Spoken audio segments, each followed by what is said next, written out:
boom, boom, boom, boom, boom, boom. Hey, whoa. Excuse me, could I please have some privacy here? Also, for clarification, I was not dancing in a cave with my birds, you were. Anyways, so we all know HermitCraft. And if you don't, it's essentially the biggest Minecraft vanilla SMP on YouTube. So I thought it would be fun to make a building inspired by each member of the HermitCraft server.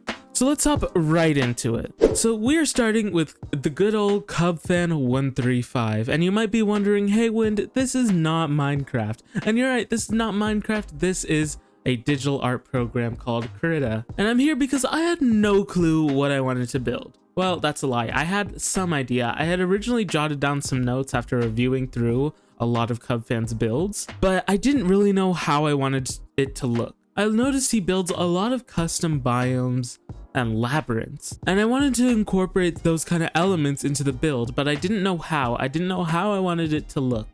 So I just started to scribble on my digital art program because that is my preferred medium when creating art. And so it helped me a lot kind of envision for these builds what I wanted it to look like. And so I drew here an abandoned, funky, colorful science lab on a little rock thing. I don't really know how to describe it, but it's just the kind of thing, the kind of vibe I got when I thought of Cubfan. And so here is the final result. Now let's get into Minecraft and build this thing. So I started off just building a bunch of boulders for the building to sit on.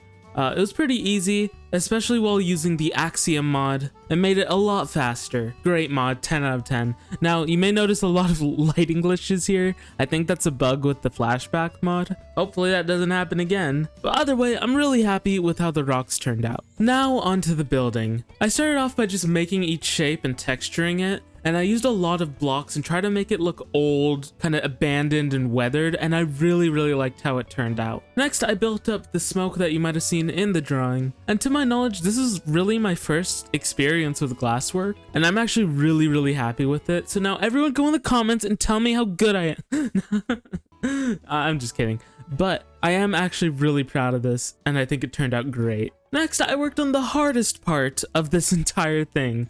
Oddly enough, it was a tree. I don't know why this tree was so hard for me to do. I did like several attempts at it and all of that, and I couldn't get it right.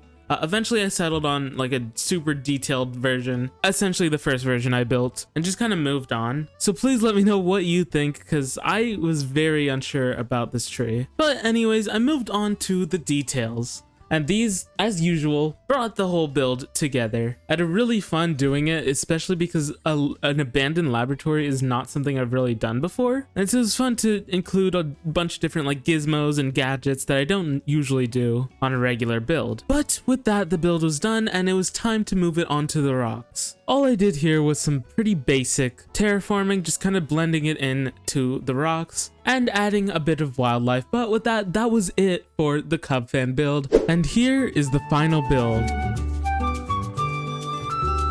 Let me know what you think, because I'm pretty proud of this. But with that, let's move on to the next one. Next up, we have Mr. Ijevin himself. I think now's a good time to mention that I'm only doing 3 hermits in this video, and if you want to see more, consider liking and subscribing. That lets me know that you want to see more of these types of videos, and therefore I will make more of these types of videos. But as I mentioned before, I have notes for each member that I'm doing today, and the type of vibe I went for Ijevin was just a simple medieval style build, kind of like almost survival-y types of materials. And so that's essentially what I drew, just like a little medieval house, and not little, it's pretty big. But I'm pretty happy with it. So with that, let's get over to Minecraft and let's get this thing built. Right, so this might look like the simplest build in this video, but I'm gonna be honest, I think this might have been the most difficult I had with the build. And honestly, I think it was because I simply just wasn't creative enough with the design, and so I was pretty bored while building it, and I was trying to find a way to make it less of a standard medieval house and more something unique.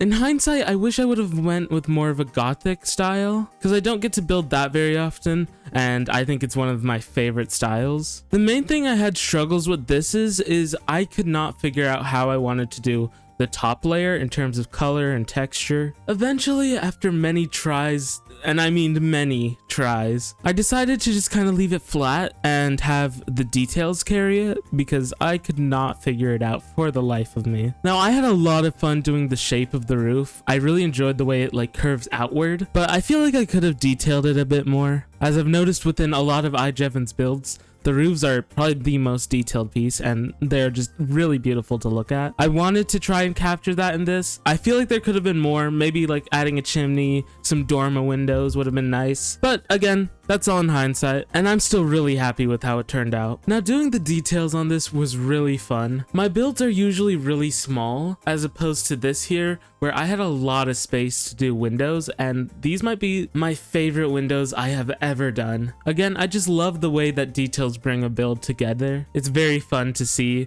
after dealing with, you know, a very flat piece for the majority of it. But with that, that is this build done. Here is the final product. Let me know what you think, and let's move on to the next hermit. Last but not least, I'm making a build inspired by MumboJumbo. Some things I've noticed within his builds are just a lot of geometric shapes, and that kind of has to go with like the futuristic style that he tends to go to. He's got a lot of these big fortress bunker things with a whole bunch of wacky shapes, so that's what I'm trying to replicate here. I went with the kind of red and like dark toned with it just because I like the idea that MumboJumbo is a vampire and I kind of wanted to throw that in there somewhere. Maybe I did a little bit more than I should have, but oh well. Now that is the concept. Let's get on to Minecraft and let's build this thing. So I started off with just making the frame for the vault door. It was very simple, but I think it's really important because most of this build is just a box, so adding depth wherever we can is really important. But after that, I made the box and started texturing it. Now texturing this was really tough. I didn't know which blocks I wanted to use, so I just played around with a bunch of different ways of doing it. I didn't want to go too bright on the red just because I wanted all the glowy bits to stand out, but in hindsight I could have gone with like a black stone for the darkest color instead of nether bricks, but oh well. Once I got the texturing down, I started working on the spires you see on the concept art. Now the spires were definitely my favorite part of this build. It was fun to do a different shape outside of a square that I've been working with this whole time, and it was really fun and easy to detail it. I used a combination of glass and redstone to kind of make those glowy things you see in the concept art, which is something I wanted to incorporate onto the actual main building, but I couldn't figure it out just because the building was a little too small, and I think I needed to scale it up to be able to fit those in there without them taking over the entire building. I don't think it needed to be mega base scale, but maybe like 2, maybe 3 times the size of what it was. Either way, I'm pretty happy with how this turned out. It definitely looks like what I wanted it to be, and that's the most I could hope for. But with that, that is it for this build. Again, let me know what you think. I'm pretty proud of this one. Oh, finally I can get back to what I was... Excuse me.